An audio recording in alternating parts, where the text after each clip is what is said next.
I am not resisting. Clear the hat. Clear the hat. I am not resisting, Senator. Clear the hat. What did I do? You're okay, man. You couldn't pull up. Jesus. We got 3 felony warrants. Your arrest, sir.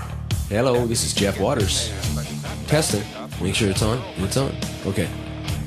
Alright, well, as I said, I'm Jeff Waters from Annihilator, and I've been asked by the record company in the States that we just signed a deal with. There goes a garbage truck. I'll keep going anyway. Nobody gives a shit about a garbage truck going by, right? Okay, anyway, I've been asked by the record company to yap and talk about each of the albums that we've done since 1994, because our records haven't been out in North America for many years, and I'm sure a lot of the fans might like to know what's been going on, or what's going on in the albums, changes, different styles of stuff, and that. So bear with me, I got a cold. I'm smoking and drinking coffee, and let me see, what can I tell you? King of the Kill recorded in 1994, and that's the first record I did in my own home studio that I built. It was released in Europe in 94 through Music for Nations and another label in Japan, and was a very, very important album for us. It was my first album singing, and we ended up selling a lot of records for it in Europe and Japan. Did a lot of touring for the record over there, and basically a manager that I had for all these years told me that it wasn't a good idea to shop in the States or Canada because it was heavy metal was kind of dead and labels weren't signing it and that, and I sort of carried that philosophy over for quite a few years until just recently. What is it now? It's the end of September 99. But I just parted ways with that manager, and within about a week of me looking around in the US and Canada for record companies that might be interested in this stuff that apparently wasn't signable, I got quite a few offers really quickly, and ended up settling with CMC BMG Distribution for North America. And here I am talking about the record. So, looking at my little list here, in random order, The Box. The Box would be a song on this record that is about the television. And when I'd finished the vocal tracks on this record, I was not too, or sorry, on this song at least, I wasn't too happy with the vocals I'd done on it. That song was recorded at the end of the vocal tracks of the record. My voice was fried because it was the first time I'd really sang on a record. And so my engineer Paul Blake said, Jeff, this is the only song that's really sucking on the vocals. Let's just try putting a rat pedal or a distortion pedal on your voice in the mix and see what it sounds like. So we did that, and which actually a lot of bands back in 94 were doing. The Ministry distorted voice sort of sound and that. But anyway, I tried it anyway just to save the song, so to speak, because I was pretty convinced it was a good song.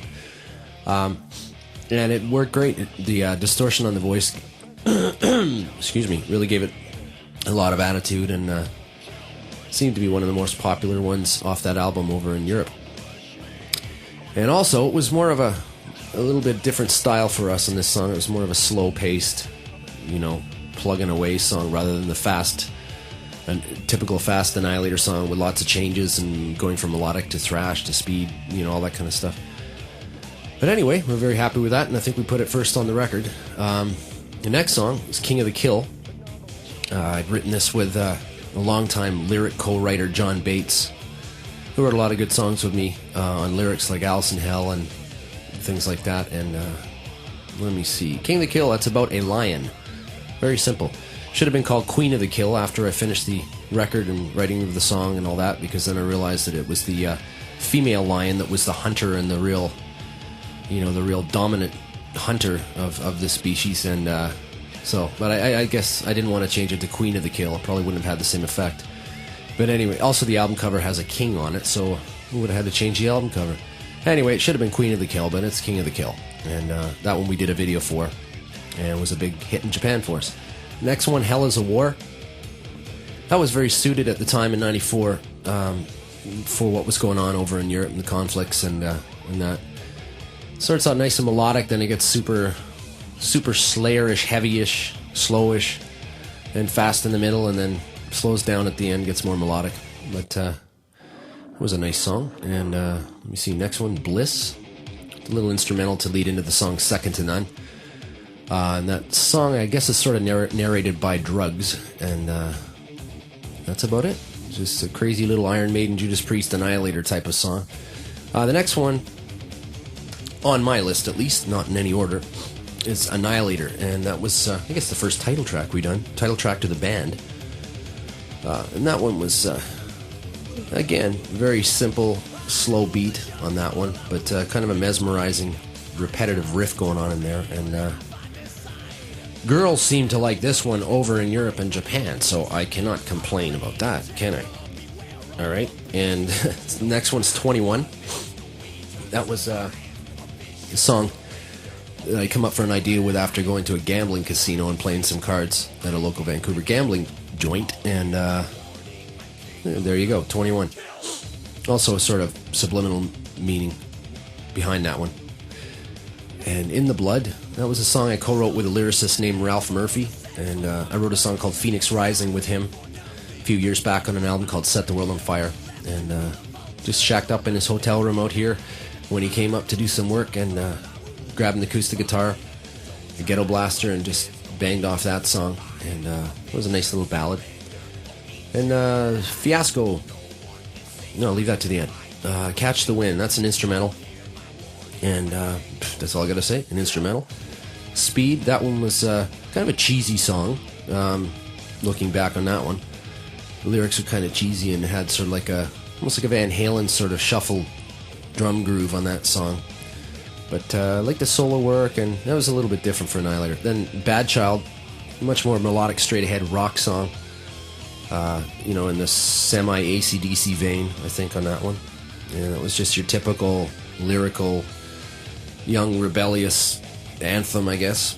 And then for the extra track on here, I decided to put a song on that was much different than the other songs. This is like a love ballad, if you can believe that. Just about missing someone, and a little bit, a lot of people like Annihilator for different reasons. I mean, some people like the really heavy thrash stuff, some people like the real melodic things. Like, we've had an album called Set the World on Fire where there was a lot of melody and a little more commercial vein to it, and that sold really well overseas and that. So I was kind of torn sometimes writing, because I wasn't sure who to be writing for. The Japanese who love the melodic, the Asians who love the Annihilator stuff for the melodic, even the ballad kind of stuff, or the hardcore Europeans and States people that like the real thrash stuff, or the Europeans, US people that like a bit of both and that. So this one I figured I'd throw on just for the hell of it. It's called Only Be Lonely. And it's got like a bit of a, I don't know, it's got a little Journey vibe in it, a little bit of Queensryche vibe. I don't know, just a sucky love ballad, but I like it, so it's on here. And then I guess the last one, Fiasco.